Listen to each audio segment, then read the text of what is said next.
Okay, continuing on with the problem about the pi phones. Looking at the pattern, how could we identify the percent of increase? Now that's different than the multiplier.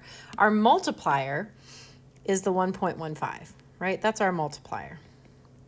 But the percent of increase is how much we are seeing an increase from 1 week to the next. So to figure out our percent of increase, we're going to take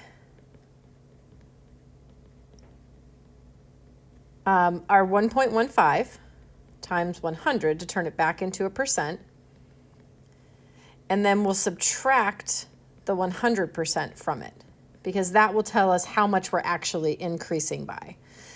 So now we have to figure out how would we find the percent of increase, only knowing the data in the first two columns. So the week number and the sales. So a couple ways you could do this. I'm going to pick just two random pieces of data.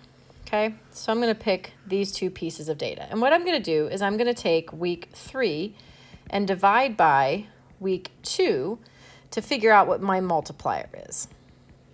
Okay, so week 3, 152.09, when I divide by week 3 when I divide by week 2, is going to give me 1.15.